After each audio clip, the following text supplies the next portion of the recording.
You may have great ideas, but if you cannot articulate them, they will never be heard, and that potential is lost. It's like a Rolls Royce without its engine, stuck in a dark garage. That engine, that skill is articulation. It's what makes leaders charismatic. It's how philosophies change the course of humanity. And it's how you sound sharp and confident in every social setting. I was once very shy and clumsy in my speech. And over the years, I've used 3 different techniques to help me overcome that. And they each focus on a different area: confidence, precision, and practice.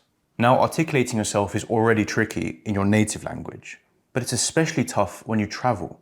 And with that in mind, I'm glad to say that Rosetta Stone are partnering with me on this video. I spend lots of time in the Netherlands because it's where my girlfriend lives. But I'm not Dutch, and it's a totally new language to me. I hate feeling like a tourist or an outsider here. And Rosetta Stone helps me learn Dutch so that I can get around town and order at cafes and connect to local people. Rosetta Stone is an immersive language program which caters to all styles of learning. Other apps I've used were dry, and they just throw a bunch of disconnected words at you. But Rosetta Stone stresses phrases and conversations that you actually use in real life, like when you're shopping or talking about your day. And rather than spoon feed everything to you, you're introduced with new words on the fly so that you can absorb more and learn even faster. Rather than sit in silence like a rock, Rosetta Stone really makes you practice your speech, even with a system to analyze your pronunciation and give you feedback. And if that's not your favorite way to learn, that's okay. There's phrase books to look through, there's stories to practice your reading, and there's even live lessons to take part in. If you want to finally learn a new language and articulate yourself abroad, then click the link in the description. There's 25 languages to explore and over 60% off of the lifetime plan. And that's one payment for access to everything forever, which is so refreshing to see amongst all the monthly subscriptions out there. So thank you to Rosetta Stone and enjoy your language learning. Now let's look at the first technique. A big problem with articulation is that you have the words in your head, but as soon as it's time to deliver them, to paint this picture for your listener, you can't. And all that dribbles out is this stuttery mess. It's frustrating because it's right there. It's at the tip of your tongue. But somewhere in the middle, between mind and speech, the connection was cut. So why does it happen and what can you do about it? It's partly because in that moment, you are improvising. In most cases, speech is not something you plan for beforehand. It's a random conversation, it's when your manager at work pulls you aside for a chat, or it's this spontaneous debate in a pub. I know what to say in these videos because I script them, to respect your time and to not waffle. But real life isn't like that, it's improvised. So the question changes. How can you articulate complicated ideas on a whim? Well, it's true you can't plan ahead, but you can still prepare your thoughts in advance so that when you do talk about them, you're not working from scratch. I do this with a technique called phantom speeches, which is not as cool as it sounds, but it's still bloody useful. When a thought pops into my mind, I like to speak out loud as if I'm giving a speech to an imaginary audience, or a schizophrenic hallucination. You essentially argue a point or unpack a topic by talking out loud. And these aren't just crazed mutterings under your breath. It's proper full articulation, like you're giving a real speech. But why does this help at all? Well, ideas in your head are not truly complete. We think we know what we know, but as soon as we're tested, as soon as it's time to talk about things, well, it's suddenly much harder. Our limits are exposed, and half the time it turns out we don't even know what we're saying. When you practice with phantom speeches, your thoughts become words. They're real and tangible. You can hear and understand yourself. You get more familiar with how you think, and you can check if it all makes sense with your very own ears. Think of it like this. You can't look at a symphony on sheet music and understand it. You need instruments to make it come to life.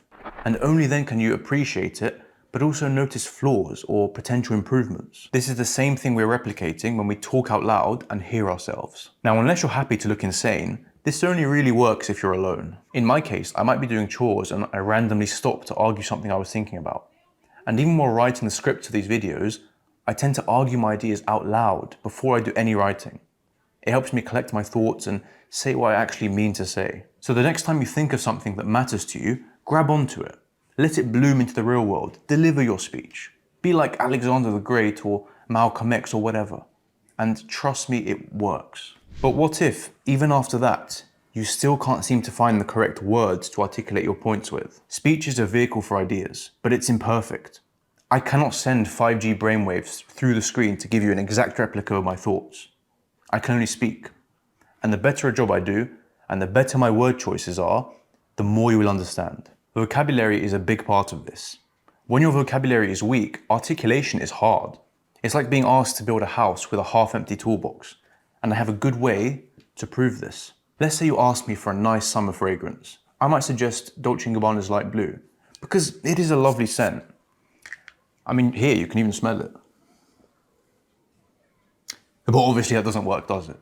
So the best I can do is describe it to you to give you a good mental picture. Now, I could tell you it smells lemony and then move on, but that is so painfully vague that it doesn't really communicate much at all. And you might think, well, yeah, it smells like a lemon.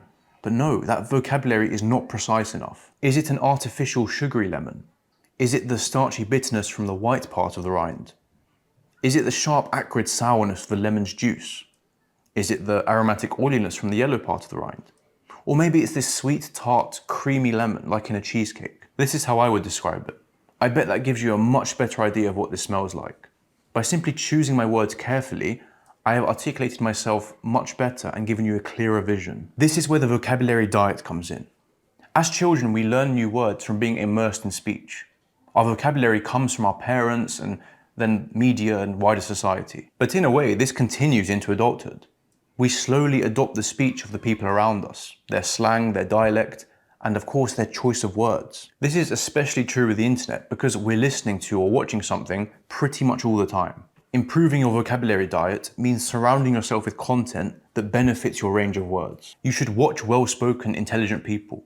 You should read good prose or poetry, and you should listen to well-crafted song lyrics. By doing this, I found that I passively absorbed some of their styles and mannerisms. And I even see it reflected in my own writing sometimes. You are what you eat. So if the content you consume is rich and diverse in vocabulary, then you will be too. And in a world of sloppy speech, that is a valuable trait to have. This final point helps me bring articulation back down to earth, and it helps me to not overcomplicate things. Articulating yourself clearly is not always a question of techniques or having this natural talent or extroversion. I mean, sure, that all helps, but sometimes what separates the confident speakers from the awkward ones is simpler than you think. Sometimes all it takes is practice and getting immersed in speech. And that means putting yourself out there and getting those reps in, even if you think you're shit. In school, I was very timid, which I regret a lot these days. But despite that, I wasn't afraid of giving presentations or speaking in front of a crowd of people. I mean, I did the work, I knew my stuff, and I mean, come on, these were people I knew. Why should I be afraid of talking to them? On paper, I had no reason to be nervous. And yet every time I went up to present, I could not calm myself down. I felt my voice shaking, my hands sweating, and sometimes I even trembled a bit. All this time I'm frustrated thinking, why? Almost like I'm telling my body, stop being a bitch, it's fine, relax. Well, this nervousness was a reflex, I couldn't control it, and it was hurting my articulation. Now that carried on for a while, until it didn't. Because later on in college, I was fine with presenting. It didn't bother me like before. But why? What the hell changed? Maybe you struggle to articulate yourself because there's a weak social confidence under it. I mean, that's how it was for me.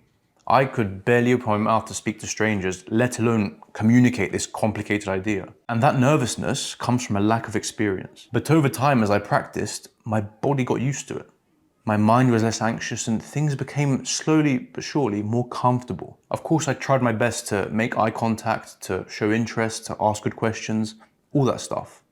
And slowly that built this base level of self-assurance that then let me articulate things on top of that. Once you have that base confidence, you're in a better position to state your mind. It's like when you first start going to the gym.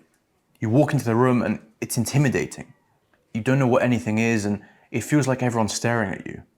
But give it a month and things start to feel natural. You're not necessarily better than you were before, but you just have that experience to be more comfortable and confident. And then that gives you a good motivation to build up from there. In speech, there is no precise formula to make this happen.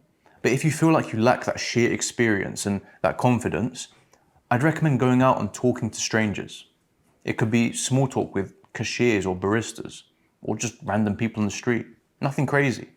It might be awkward, it might be intimidating, but over time you will just get used to it and it will feel natural. Once you build this invisible confidence, that will give you stability to then articulate yourself from. If you want more tips, check out these videos I'm linking here. And as always, I'd love to hear your experience in the comments, because much of this is based on mine, but I want to hear yours.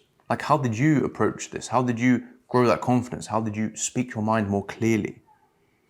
And of course, check out the newsletter too. It's linked down below. It's totally free to sign up to. And as always, I appreciate your time. Thank you so much for watching.